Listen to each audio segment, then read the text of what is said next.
بسم الله الرحمن الرحيم الحمد لله رب العالمين الصلاة والسلام على رسول الله صلى الله عليه وسلم أما بعد السلام عليكم ورحمة الله وبركاته.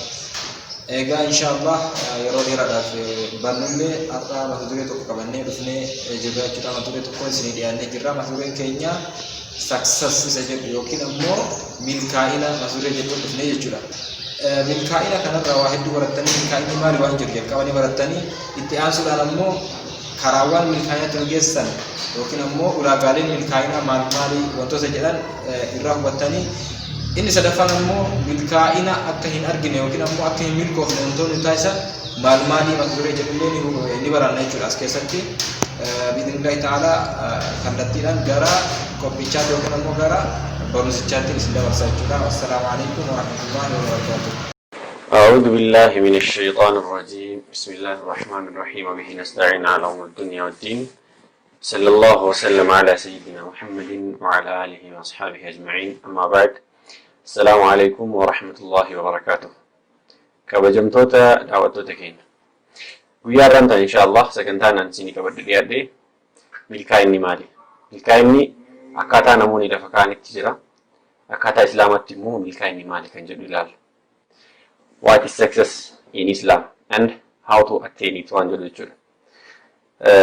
Islaamummaa keessatti milkaa'ina jechuun milkaa'inni inni dhugaa isa kami waan jedhuufi namoonni adda addaa saayintistoonni adda addaa milkaa'inni kana jedhanii wanta lakkaa'aa waan jiruuf isaan tokko tokkoon ilaalla jechuudha inshaallah. Milkaa'ina jechuun kaayyoo bu'aa qabu beekanii itti fayyadamuudha jedhan beektonni tokko tokko wayita himan jechuudha. Ammas milkaa'ina jechuun ergaatii dabartee booda wanta ati hojjettee dabartisan kan itti fufiinsa qabuu fi eegatii dabartee booda namoonni biraa kan itti fayyadaman milkaa'ina jedhama jedhanii namoonni lafa kaa'anis ni jiran jechuudha.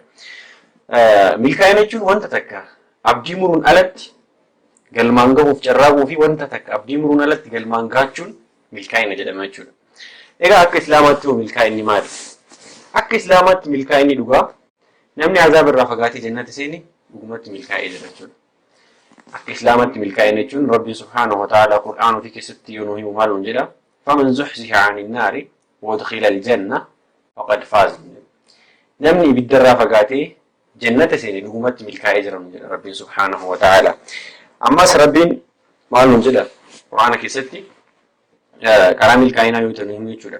Wa man yuti'i Allaha wa rasuulahu فقد فاز فوزا عظيما من رب سبحانه وتعالى. نمني ربي في إرقما إساتي أجزمي لقمت ملكا هجرة من دل ملكي قدار قتيجر جرى قدار قتيجر من دل رب سبحانه وتعالى. كناف دنيا رتو يتجرى أنه قولك إن دنيا رتي كم ندقتشو إن كم نجود ملكا وداف كما جراكين برباك سادا. كناف ربين قرآنك يستمال جدا ولا تنسى نصيبك من الدنيا من رب سبحانه وتعالى. دنيا الرقودة كان كي هندقتني من جدا. ليه؟ كرالي ملكاين اتنار قتن كي سامراسا هايلالو. مقادة يجبودا تقو تقو إساني تي إفشنا يجب ربين جدا. تقفان وانتا اتي ملكاو وربان نسان كايو كين جبكني لفكاني وانتا اتي ملكاو وربان نسان رت فيدي كباچودا. إني برا عرصا كفلودا. ويتا ملكاين أفكارا ملكاين دي منورتي وانتو تا غفون باي وان مددو عرصا كفلو raaf qophii ta'udha. Inni biraa itti gaafatamummaa fudhachuu akkasuma amala jabaatanii hojjechuu qabaachuu inni biraa amala gaarii amantii gaarii qabaachuu akkasuma of bohaarsuu inni biraa murteessanii wanta kana galmaan ni gahaadha jedhanii murteessanii itti deemuu inni biraa dandeettii ofii beekanii itti fayyadamuu kaayyoo ifa ta'e qabaachuu inni biraa istiqaama qabaachuudha jechuudha. Egaa mee kanneen amma dhahe kana muraasa isaanii adda babaafnee haa ilaallu. Tokkoffaa fedhii qabaachuudha. Milkaa'aa ta'uudhaaf jechuudha. Hawwiin nuti qabnu fedhii guddaa keessa keenya jiru irraa jalqaba jechuudha. Waa'ee kana waggaa dubbatan Rasuulli sallallahu alaihi wasallam maal jedhanii innamal a'maalu binniyyaa wa innamaa likulli imri'in maa nawaa jedhan jechuudha. Dalagaaleen martuu niyyaadhaani. Namni hundinuu waahuma niyyate argata, waahuma niyyaa isaa san argata jechaadha. Kanaaf waan onni irraa barbaannu gara hojiitti itti deebisnu bu'aa qabeessummaan keenya ni dabala jechuudha. Joorji Giriitar akka jedhetti wanta onni irraa barbaannu takka gara hojiitti itti hiiknu bu'aa qabeessummaa wanta sanii ni dabala jechuudha. Kanaaf wanta takka fedhii qabaachuu qabna milkaa'inatti gahuudhaaf. Inni biraa amala jabaatanii hojjechuu qabaachuudha. Amala jabaatanii hojjechuu qabaachuu jennu hojiin gaariin tasa waan argamu ta'uu hin taane jabaatanii hojjechuudhaan kan argamudha. Namni tokko hiika jechootaa waan qabuuf jecha hayyuudha akkuma hin jedhamne tokko namni tokkos jabaatee yeroo hojjetin milkaa'inatti ni gaha jechuun abjuudha jechuudha. Jabaatee yoo hojjete namni tokko milkaa'inatti kan gahu. Rabbiin ol ta'e Quraana keessatti maal nuun jedha? وما يفعل من خير فلا يكفروه والله عليم بالمتقين ونجد رب سبحانه وتعالى تلتو إرى وانت هجدا كملة هن أورك تمانين ربين ورئيس صلاة بيك هذا جل رب سبحانه وتعالى ني آية النتي إمام بخاري حديث بري سودان هل كان تكيست يروني إكاترا كنا ما لجباتني هجتشو كيسا إسا تكويتشو هل كان تكت يروني جمع الكاترا إمام بخاري جتشو inni biraa istiqaamaa qabaachuudha. Milkaa'aa ta'uudhaaf wanta hojjetaa jiru sanitti istiqaamaa qabaachuun dirqama jechuudha. Yeroo milkaa'inaaf deemaa jirrutti wantoota nu gufachiisan yeroo nu mudatan kaayyoo keenya irraa garagaluu hin qabnu jechuudha. Rakkinoota nurra dhufan sabriidhaan obsaan bira taruun dirqama jechuudha. Kanaaf akkuma jedhametti rasuulaan maal jedhame?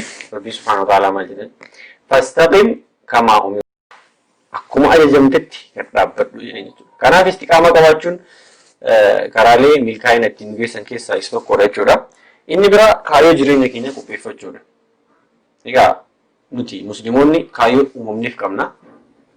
Rabbiin ol ta'e kaayyoo uumamneef wayita nu himu maal jedha Quraana keessatti wamaa khalaqtul jinna wal insa illaa liya'buduun jedha. Jinnii fi namallee akka nagabbariif malee hin uumne jedha Rabbiin subhaanahu wa ta'ala. Namni kaayyoo jiraatuuf hin qabne jiraachuun isaaf gahaa miti jedhee hayyuun tokko amma dura Maartin Luuter King kan jedhamu namni kaayyoo jiraatuuf hin qabne jiraachuun isaaf gahaa miti jedhe. Kanaaf kaayyoo qabaachuun wantoota milkaa'inatti nu geessan keessaa isa guddaadha jechaadha. Nama karaa deemu beekuuf addunyaan tun karaa gadhiiftiif jedhe hayyuun tokkos Immersan hayyuun jedhamu nama karaa deemu beekuuf addunyaan tun karaa gadhiiftiif jedhe. Kanaaf kaayyoo keenya beeknee wayita deemutti karaan hundinuu gufuun haa baay'atu iyyuu malee karaan hundinuu banamaa deema jechuudha. So kaayyoo jireenya keenyaa qopheeffachuun yookiin kaayyoo qabaachuun wanta guddaa ittiin milkaa'an keessaa isa tokko jechuudha. Inni biraa dandeettii fi beekanii itti fayyadamuudha. Wanti guddaan beekuu qabnu dandeettii keenya beeknee wayita itti fayyadamne dandeettii sun keenya ta'uu waan beeknuuf nu salphata. Gara milkaa'inatti nu geessuudhaafis nu salphata jechaadha. Kanaaf karaalee ittiin milkaa'an keessaa inni tokko dandeettii fi beekanii itti fayyadamuudha jechuudha. Kanaaf Rasuulli sallallahu alaihi wasallam akka nuun jedhan namni hundinuu waan uumameef kan laafatedha nuun jedhanii jiran. Namni hundinuu dandeettii mataa ofii qaba. Kana barbaadan itti fayyadamuun ammoo milkaa'inatti nu geessa jechuudha. So dandeettii keenya beeknee itti fayyadamuun wanta guddaa milkaa'inatti nu geessu keessaa isa tokkodha. Inshallah karaalee milkaa'inatti ittiin nu geessan muraasa hangana erga ilaallee wantoonni akka hin milkoofne taasisan maal fa'aadha? Wantoota akka ittiin milkoofne taasisan tokko naa ilaallu. Jedhamu maanaan kanarraa waa wal yaadachiisuu barbaanna. Maalummaa maanaa waliif dhaamu yaalla. Arganne ergamaa jaalaa. Iqraa jedhe Rabbiin nu hime Quraanaan. Numatu tabbuma yoo faamne maana salphina irraa borii ittiin najabaana insha Allah gaaf tokko ifumatti baana Quraana qabannee bakka kufne kaana shakkiin qabu yoomu wakiin irra aana waa'ee barnootaa irraa waa dubbachuu yaana waan dhabne barbaanna namu walee galaan arganne ergamaa jaala.